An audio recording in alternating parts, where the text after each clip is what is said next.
वास्तव में जो भी दर्शक हैं उनको बहुत फायदा मिल सकता है, या किसी मरीज की आपके इस प्रश्न से जान भी बच सकती है। क्योंकि क्या होता है कि कहीं न कहीं अंधविश्वास के कारण भी ये मरीज की जान जा सकती है। अंधविश्वास दूर हो सके और यदि मरीज को सही ट्रीटमेंट मिल सकता है तो उसकी जान बच सकती है। तो मैं कुछ जैसे अंधविश्वास हैं जो कि सांप के काटने से रिलेटेड है, मैं आपको बताना चाह रहा हूँ।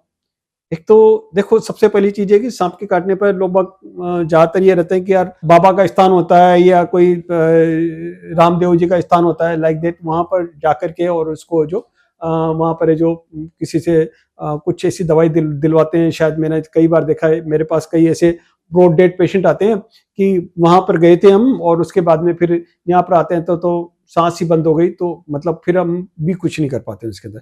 तो कहने का मतलब सबसे इंपॉर्टेंट चीज जो मैं बताना चाह रहा हूँ, एक तो यह है कि आज के टाइम पे सांप काटने का एक परफेक्ट ट्रीटमेंट अवेलेबल है।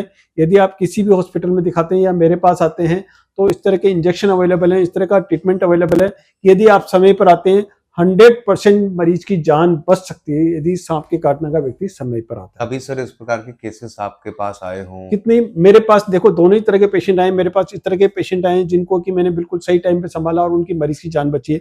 मेरे पास ऐसे भी पेशेंट आए जो कि ये जो झाड़ फूक करवाने वहां पर लेकर चले गए, वहां पर उन्होंने बोला कि ये जो हमने हमारी तरफ से कर दिया जो भी करना था और आप देख लो, और फिर उनको फिर जो यहाँ पर हमारे पास भेज दिया जाता है और तब तक हम इतना लेट हो चुके थे तो हम कुछ नहीं कर पाते, उस मरीज की जान जा चुकी होती है। तो डेफिनेटली एक तो सबसे इंपॉर्टेंट चीज है कि मरीज को तुरंत से तुरंत हॉस्पिटल पहुंचाना चाहिए।